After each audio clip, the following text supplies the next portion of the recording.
네, 한 분 더 연결하겠습니다. 이번에는 현직 의사인데요. 정형준 보건의료단체 연합 정책위원장 전화로 만나보겠습니다. 나와 계시죠? 예, 안녕하세요. 네, 안녕하세요. 지금 뭐 간호사분을 통해서 병원 내 이제 상황을 좀 쭉 들어봤는데요. 어떤 이런 상황 좀 의사분들도 지금 공유하고 공감하고 있는 내용입니까?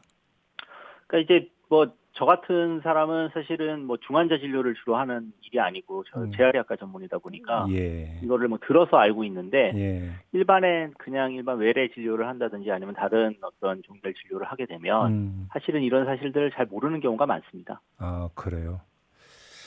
지금 그러니까 간호사분들이 지금 엄청 고생하고 있다라고 하는 것들이 뭐 잠깐만 들어도 그대로 나오는데 또 그러면 코로나 확진자를 또 상대하는 의사분들 계시지 않습니까? 또 이분들도 나름의 고충이 있을 거 아니에요.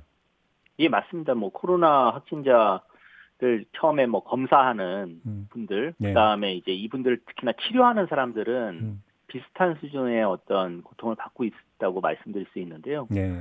간호사 숫자가 아무래도 아까 이야기한 대로 부족하고 또 그다음에 숙련된 간호사가 없다 보니까 예. 사실은 이제 뭔가 지시를 내렸을 때 이게 잘 안 되기 때문에 음. 중환자 진료를 전담하는 선생님들은 요즘에 뭐 24시간 병원에서 대기하는 경우가 태반입니다. 24시간 계속 그렇게 대기를 한다고요? 예, 근데 뭐 계속 깨어 있는 것은 아닌데 네. 그렇게 할 수밖에 없는 시 응급 상황이 발생하거나 이렇게 됐을 때 사실 의사가 하는 일은 실질적인 일을 하는 것보다는 그걸 통제하고 지시를 내리는 일인데 그렇죠. 결정을 하고 책임을 져야 되기 때문에 그렇죠. 그렇죠. 사실 먼 곳에 있기가 좀 어렵다고 아무래도 이제 들었습니다. 그거는 주로 경증 환자보다는 중증 환자의 경우라고 봐야 되겠네요. 그렇게 된다면.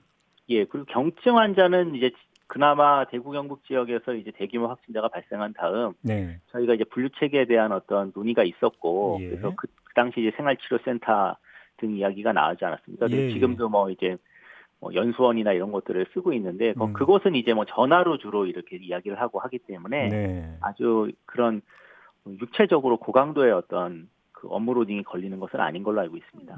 그러면 지금 그 병원 안에서 그럼 이제 특히 이제 중증 환자의 경우가 오히려 이제 더 이제 초점을 맞춰서 이야기를 좀 해야 될 것 같은데 여기서 뭔가 좀 아직 구멍이 있다든지 뭔가 문제가 있다는 점을 지적을 해주신다면 어떤 게 그러니까 그런 걸까요?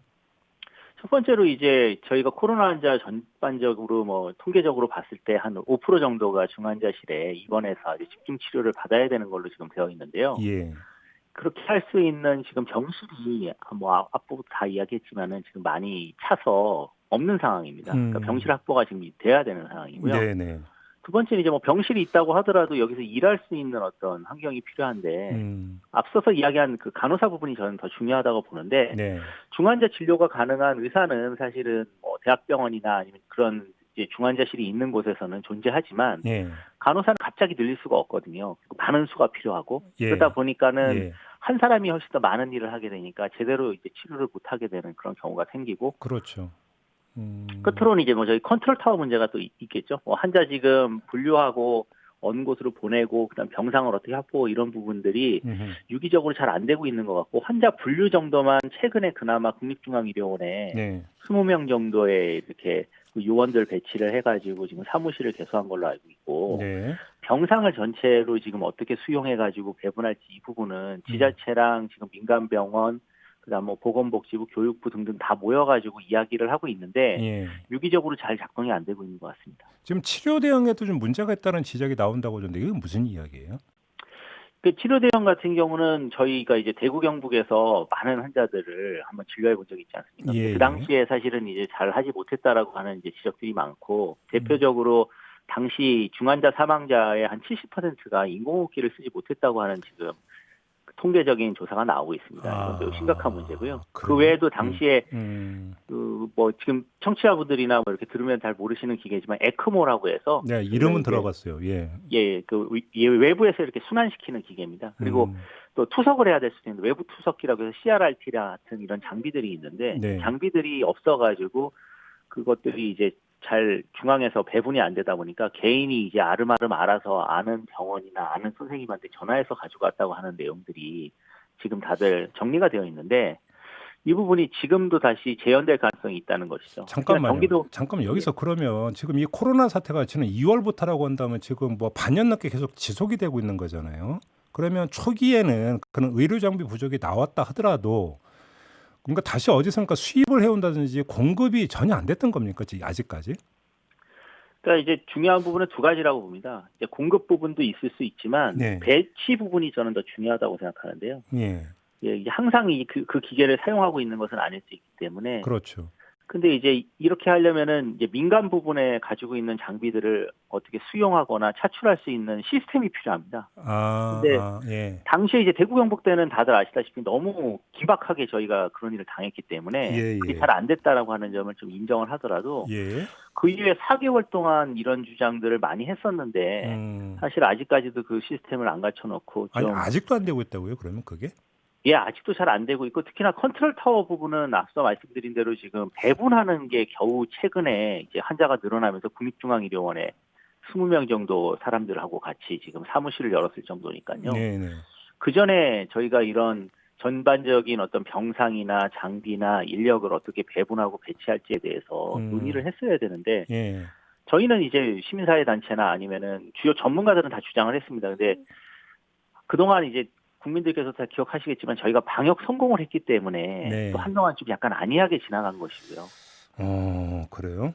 그러면 지금 예를 들어서 컨트롤 타워 말씀을 계속 하시는데 예를 들어서 지금 이제 병상이 부족하다 그러니까 이 병원에서 조금 더 받아다오 그러니까 이렇게 이제 그 환자를 그러니까 그 돌리는 부분은 좀 되고 있는 것 같은데 그 이상은 전혀 안 되고 있다는 말씀이십니까? 의료 장비나 의료 인력 같은 경우는?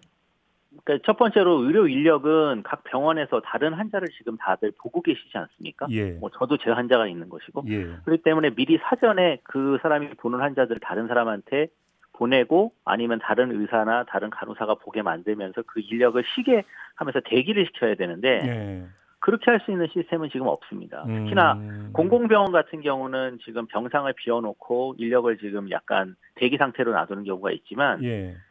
민간 병원을 사실은 국가가 그렇게 수용하거나 아니면 차출하기 위해서는 여러 가지 체계들이 필요한데 예. 뭐 비용을 가지고 어떻게 보상해 줄지부터 시작해서 법제도적인 문제들도 있어야 되는데 네. 지난 4개월 동안 거기에 대한 대응을 전혀 안 했다는 것이죠. 지금 갑자기 하려고 하면 되는 일이 절대 아니라고 생각합니다. 알겠습니다. 그러면 지금 이런 상황에서 오늘부터 개원회가 지금 파업 들어간다는 거 아니겠습니까? 이건 어떻게 평가를 하세요? 같은 의사로서? 뭐 같은 의사로서 정말 너무 안타깝고요. 네. 절대로 지금 이 코로나19 상황에서 사실은 파업이나 이런 것들을 하면 안 된다고 저는 생각합니다. 근데 다만 예. 개원이 파업이나 아니면은 지금 이 코로나 환자와 이제 견주어 봤을 때 좀 경증 환자들 진료하는 부분들은 네. 뭐 사실 금방 이렇게 어떤 체감이 되지는 않고 불편함 정도였겠지만 네. 코로나 진료 부분과 이렇게 연계되어 있는 대표적인 이제 중환자실과 응급실 같은 경우에 네. 전공의 선생님들이나 전임의 펠로우 선생님들이 빠지는 부분들은 국민 건강에 지금 당장 직접적으로 아주 치명적 영향을 줄 수 있기 때문에 당장 철회가 돼야 되는 부분이라고 생각합니다. 처리를 해야 된다. 그래요. 예, 알겠습니다. 하나만 좀 마지막으로 더 여쭤볼게요. 조금 전에 여러 가지 문제점을 지적을 해주셨는데 지금 다음 달에 질병관리청이 발족할 예정 아닙니까? 만약에 예, 발족이 된다면 좀 조금 전에 이제 그 지적해주던 이런 문제가 좀 많이 좀 정리가 될 수 있을까요? 어떻게 전망을 해야 될까요? 저는 뭐 이제 질병관리청 이 출범에 대해서는 환영합니다만 질병관리본부나 질병관리청이 하는 일이 방역 대응입니다. 네.